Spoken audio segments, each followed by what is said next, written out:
그 필사본 화랑세기에서 향가를 수록하고 있는데 향가는 13세기에 쓰여진 삼국유사에서 마지막으로 수록되어 있습니다. 그 이후로는 향가가 지어지지도 않았고 해독되지도 못했습니다.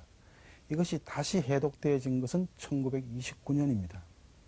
이 점과 필사본 화랑세기가 삼국유사를 참조하였다는 부분을 연결시키면 이 필사본 화랑세기는 1929년 이후 시기에 창작된 것이라고 여겨집니다.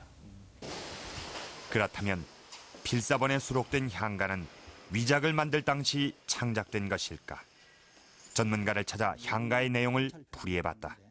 뜻을 해석을 하면 바람이 불다 하되 임앞에 불지 말고, 물결이 친다고 하되 임앞에 치지 말고, 빨리빨리 돌아오라 다시 만나 안고 보고, 아흐 임이여 잡은 손을 참아 물리려노.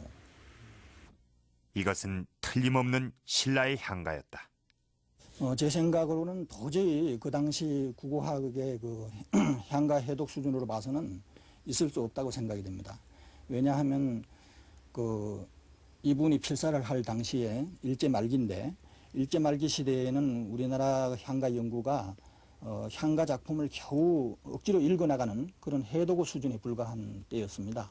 그래서 양조동 선생 같은 분이 겨우 그 전체 작품을 해석해냈고, 나머지 전문 국어학자들은 그저 한두 수 내지 두세 수 정도를 겨우 읽어내는 그런 수준에 있었습니다. 그래서 읽어내기에 바빴던 그 시절에 하물며 작품을 쓴다는 건 도저히 상상하기 어렵습니다. 그런 점에서 이 작품은 당시에 이미 향찰로 표기된 것을 후대에 필사한 걸로 이렇게 보여집니다. 필사본에 나오는 화랑들의 자유분방한 성생활에 관한 기록도 진위 논쟁의 핵심이 되고 있다.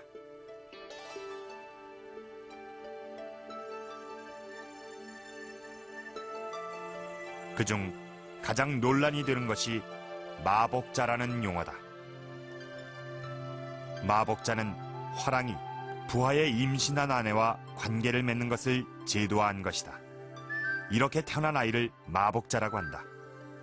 실제로 이런 관계가 존재했던 것일까? 마복자는 그 당시 신라 사회의 그 성적인 문란이랄까 이런 거로 이야기하는 분들도 있지만, 실제 이 마복자는 그 이상 중요한 정치적인 사회적인 의미가 있습니다. 예를 들어서 비추왕후의 경우에는 마복칠성이라는 존재가 있었습니다. 그 마복칠성 중에 법흥왕도 들어가 있습니다.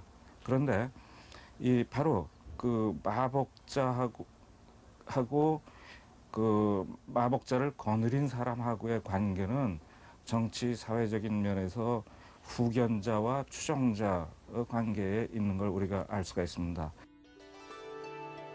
필사본은 마복자 풍속에 대해 구체적으로 기록하고 있다. 낭도의 아내가 임신을 하면 자신이 모시는 우두머리인 화랑에게 총애를 얻는데, 이때 남편이 제물을 바친다. 그리고 아들을 낳으면 다시 들어가 또다시 총애를 얻고 제물을 바친다는 것이다. 필사본 화랑세기에서 주목되어 왔던 것이 마복자 풍속입니다. 이 마복자 풍속은 사회적인 약자의 성을 강자가 유린하는 것을 공인하고 당연시하는 그런 풍속이었습니다.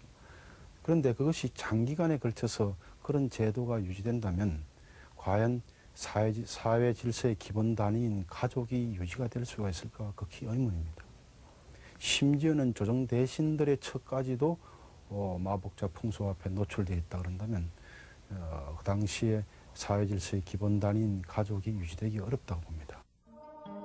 신라시대 토우를 보면 그들의 성에 대한 의식이 자유로웠음을 짐작케 한다. 여성들도 자유분방하기는 마찬가지였다. 사담에게 향가를 져준 미실의 경우 남편 외에 6명이나 되는 정부가 있었다. 유교적인 관점에서 보면은 너무 성생활이 문란하다 하지만은 기마 유목 민족의 관점에서 보면 결코 그렇지가 않다는 이야기입니다. 예컨대 그 남녀 관계뿐만 아니라 그 계모라든가 그다음에 형수 또 처제 또 그리고 또 자기 죽으면은 부인으로 맞아들인다 하는 것은 그 사람들은 자기의 종족이 단절되는 것을 방지하기 위해서 그러한 생활 풍습이죠. 말하자면은. 이 화랑색이 필사본에 등장하는 향가와 이 화랑들의 자유분방한 남녀 관계에 대한 기록은 이 진위 논쟁의 핵심이 되고 있습니다. 그렇지만 이 필사본의 정체는 쉽게 드러나지 않고 있습니다. 자, 이 책을 한번 보시죠. 이것은 이 모본으로서 그 첫 번째 화랑세기를 필사한 책입니다. 이 책의 매듭을 한번 주목을 해보시죠. 보통 우리나라의 고서는 그 매듭이 5개라고 합니다. 그런데 이 필사본은 하나, 둘, 셋, 넷, 그 매듭이 4개입니다. 이렇게 4개의 매듭을 갖고 있는 책은 주로 일본에서 사용된 것이라고 합니다. 그리고 이 화랑세기를 필사한 그 종이 또한 한지가 아닙니다. 빨간색으로 금이 그어진 이 인쇄용지는 1930, 40년대 일본 정부에서 사용된 것이라고 합니다. 그렇다면은 이 화랑세기를 이 필사한 이 책이 왜 이렇게 일본식 장정에다 일본식 종이에 쓰여지게 된 것일까? 이것이 혹시 어떤 단서를 알려주는 중요한 핵심이 되는 것은 아닐까요? 자, 이것을 알기 위해서는 이 화랑세기를 필사한 박창화라는 사람에 대해서 알아야 할 필요가 있습니다. 지금 제 옆에 있는 이 인물이 바로 박창화입니다. 이 박 씨는 1889년에 충북 청원에서 태어났습니다. 그는 한학과 역사학에도 아주 밝았고 한때 교사를 역임한 적도 있습니다. 그러니까 당시로서는 상당한 인텔리였던 것입니다. 그런데 이런 박창화가 어떻게 해서 이 화랑세기를 필사하게 된 것일까요?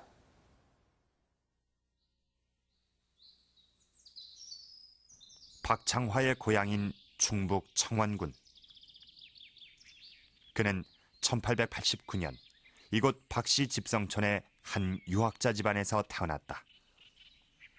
어려서부터 한학을 익힌 그는 유달리 똑똑했다고 한다. 이곳 사람들은 아직도 그를 기억하고 있었다. 천재라고, 천재가 뭐니까 한호선 제주라고, 이런 보통 사람마다 한 번 들었고 한 번 본 건 입달 안 난다고 그렇게 하셨죠. 박창화는 1902년부터 16년까지 자신이 겪은 일들을 이력서 형식으로 남겨놓았다. 여기에 따르면 그는 1900년 초 한성사범학교를 졸업하고 그 학교에서 교관을 지냈다. 소설가 김팔봉의 회고에 따르면 그 후 박 씨는 영동소학교의 교사를 역임했는데 조선어, 일본어, 체조를 가르쳤다. 배제고보, 청주사범학교에서 근무하기도 했다. 화랑에 대해서 이제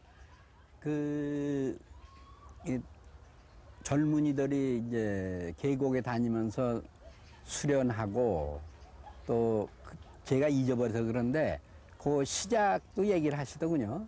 그리고 화랑 제도라고 할까, 화랑 점점 쇠퇴해가는 과정도 말씀을 하셨어요.